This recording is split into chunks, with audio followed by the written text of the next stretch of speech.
Tank carries the power. He's sneaky. Explosive. Traps, and he's got ridiculous one-punch knockout power, too. He's just such an interesting fighter because his style is so different from everybody else. He's so conservative in the early rounds, throws so few punches, and he lets you work. He lets you work, and you're backing up, and you're always afraid of that power, and he's just moving in, trying to find that opening where he just gets in there on you. Nah, I'm not shocked. I mean, his last fight when he fought Lamont, Jake Paul was at the fight. He told y'all he was going to fight somebody like Jake Paul, so I'm not shocked. It don't surprise me, so. Joe Rogan has issued a stark warning to Jake Paul ahead of his fight with Gervonta Davis. On his recent podcast, Rogan cautioned the YouTuber turned boxer that facing a proven knockout artist like Davis is a completely different world compared to the opponents Paul has fought so far.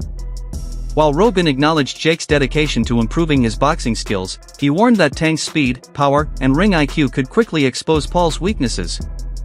For Rogan, this isn't just another celebrity fight, it's a dangerous matchup that could end badly if Jake underestimates the challenge ahead.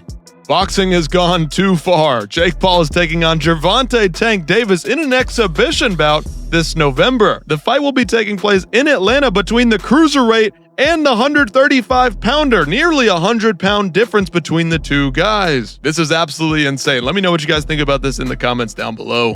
Rogan has consistently praised Gervonta Davis's knockout power, describing it as terrifying and akin to a small Mike Tyson. Rogan and comedian Ali Sudi analyzed Davis's 7th-round knockout of Ryan Garcia, noting Davis's ability to generate immense power despite his compact frame.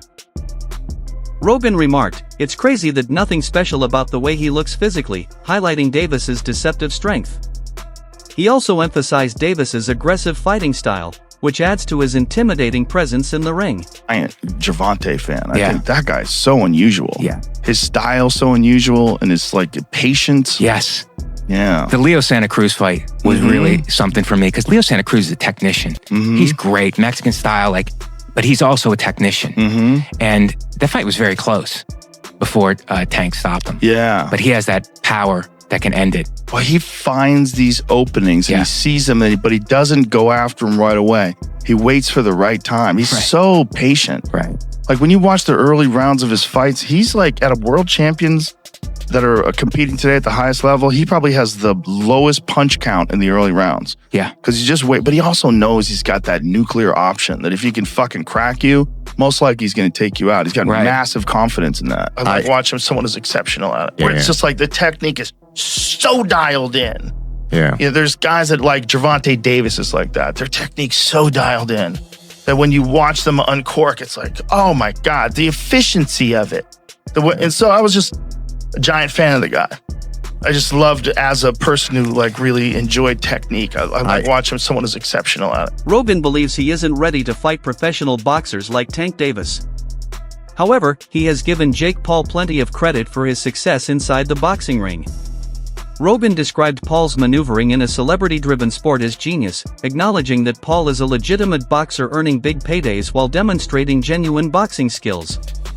He has recognized that Paul has proven himself beyond just a YouTuber, showing real ring IQ and a talent for self-promotion that keeps him relevant.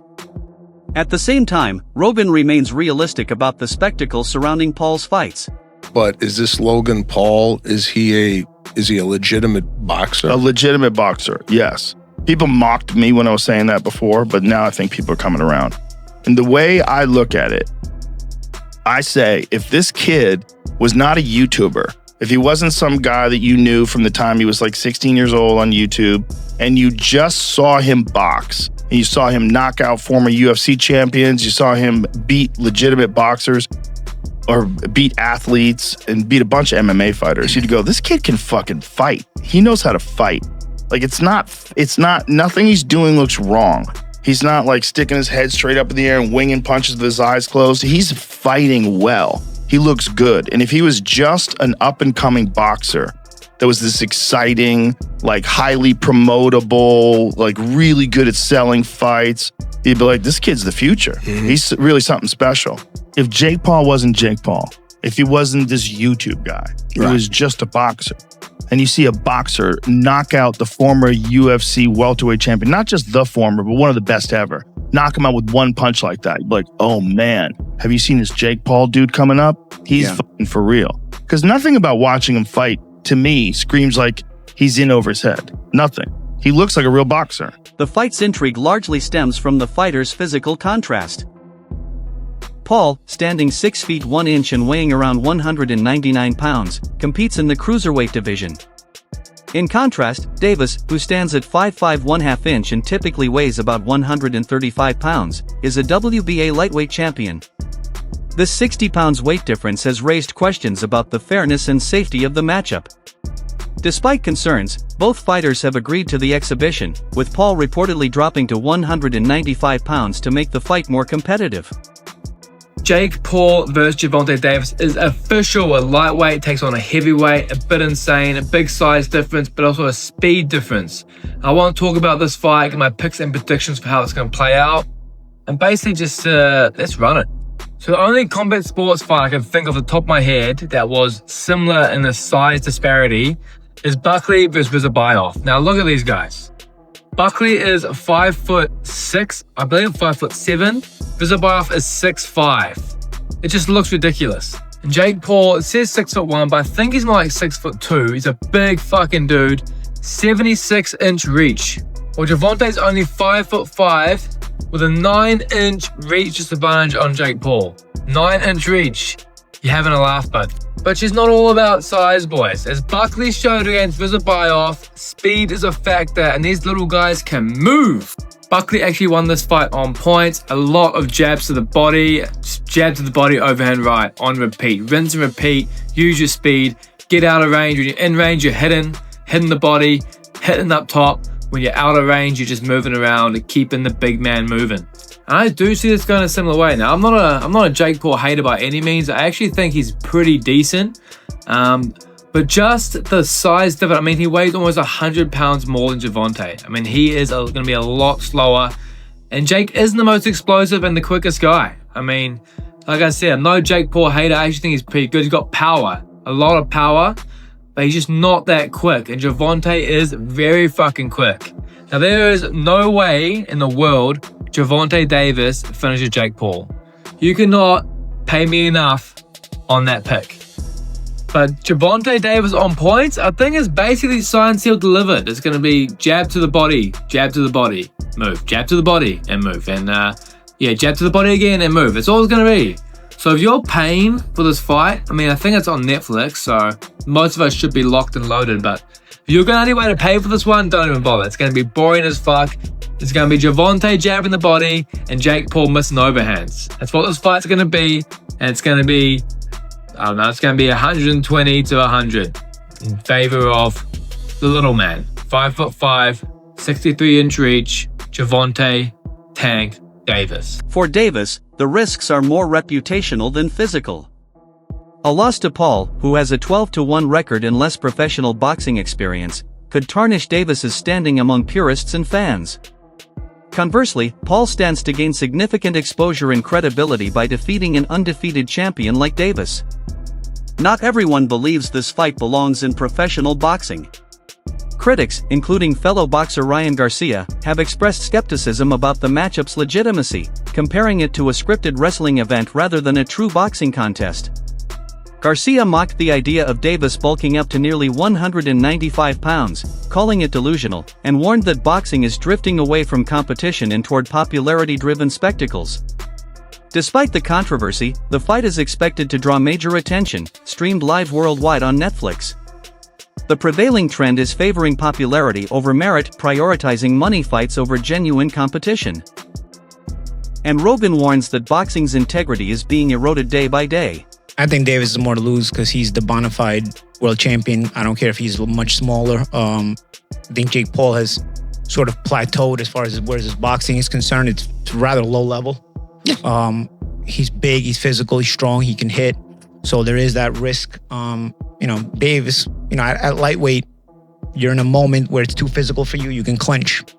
Against the heavyweight, where you clinching? You ain't getting out of that corner just clinching anymore if you run out of space. You know what I mean? So it's interesting. But Davis, listen, there's a lot of talking points that I'm sure we'll get into when this gets closer to the fight. Davis can still punch at lightweight. Can he drop a heavyweight? there's a lot to gain there, right? If Davis knocks the answer is yes. If Davis drops Jake on his ass, as much as Davis is the one with more to lose, it's still a highlight moment. A visual that will stay forever. Yeah. But if you get dropped, even if you're smaller, you're still a world champion, multiple weight classes. If you get dropped, what's the look? What's the feel? On the inside, as boxers, me and Chris Algieri, the champ, even you, Jim, you have fight experience, so we know that the risk is a big guy that big hits you. You're probably going down if you're a small guy if he hits you clean. So we know the risk, but how does it look to the public eye who don't understand that? You know what I mean? The public. So there is a lot to lose, though. There's a bit to gain. I wouldn't necessarily have an issue with this had Davis's career arc been one that benefited boxing. Davis was manufactured and put into a position where he's supposed to benefit boxing. And I don't think he has. I think he's hurt boxing. So by giving him this reward, that's my problem. Why are we watching this? Why don't you make him earn his spot that he still hasn't earned, mind you? All right, so it looks like it's official that Jake Paul is going to be fighting Tank Davis. So pretty crazy considering Jake Paul is 6'1", 220 walking around, and Tank Davis is 5'5", and I think he's 140 walking around. So we're talking about 80-pound weight difference and then 8 inches of height. Everyone's been telling Jake Paul that he needs to fight real fighters in their prime. And Gervonta Tank Davis is in his prime and one of the best fighters out there, but this is just ridiculous.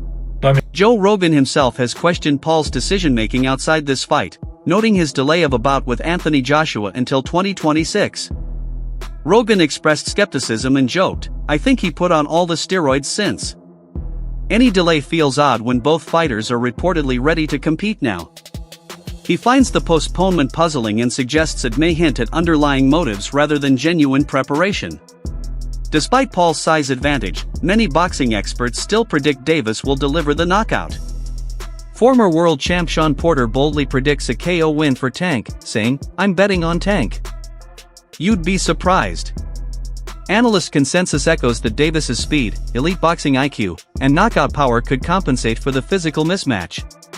Many insiders believe Davis's proven skill set outweighs Paul's physical tools.